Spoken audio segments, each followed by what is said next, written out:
my name is Sue Winton, and this is Michelle Milani. We're from York University in Toronto, Ontario, Canada. In this video, we'll provide a brief overview of our article, Policy Advocacy, Inequity, and School Fees and Fundraising in Ontario, Canada. We were interested in exploring how advocacy groups engage in policy change and resist privatization of public education. As such, our study examines how People for Education, an advocacy group in Ontario, has engaged in efforts to change school fees and fundraising policies in the province over the past 2 decades. We were interested in identifying how the group attempted to persuade policymakers and the public to view school fundraising and collecting fees for school basics and enhanced materials or enrichment opportunities as problematic. We also wanted to understand whether the group's arguments were persuasive, and if so, why. We adopt a broad definition of policy. For us, policy includes government decisions, as well as activities of individuals and groups outside of government who try to influence what people in schools do.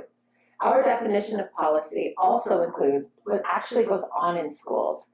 And finally, we recognize that policy's cultural, social, economic, and historical contexts influence how policies are designed, interpreted, and enacted. We adopted a multiple case study design, wherein People for Education's campaigns to influence the fundraising and the fees policies constituted 2 cases. We analyzed the data for each case using rhetorical analysis. Rhetorical analysis involves determining how actors construct policy problems and the audiences for their arguments, and identifying how they try to persuade others to understand a policy in a particular way. We also considered how cultural discourses and other aspects of the policy's contexts may have influenced outcomes of the group's persuasive efforts. We found that People for Education used similar persuasive strategies in both campaigns. I'll mention a few strategies now and encourage you to read our article to learn about additional ones.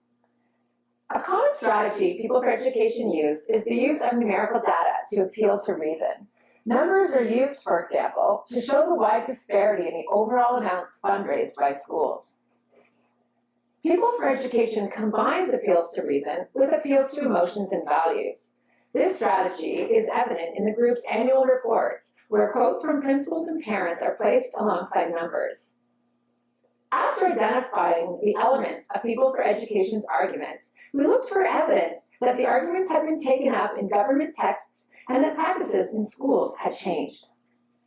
We found that new policy documents released by Ontario's government do reflect People for Education's arguments against charging fees and fundraising for basic learning materials. However, they also continue to endorse these practices to pay for enriched materials and opportunities. In schools, the practice of collecting fees for basics has decreased, but collecting fees for extras continues.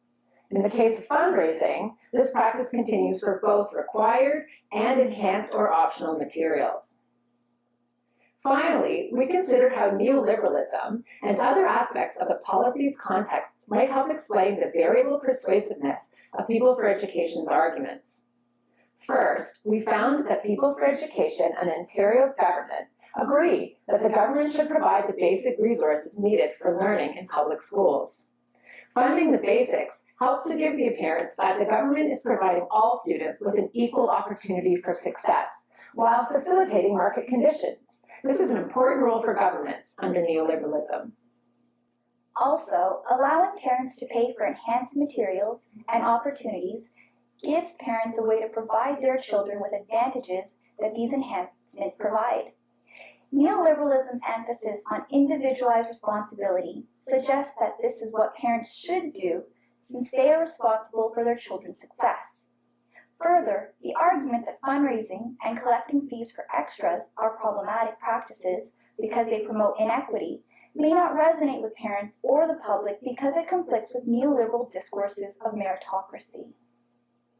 Finally, many groups and individuals herald fundraising as a way to engage parents in their children's schools and to enhance school-community relations.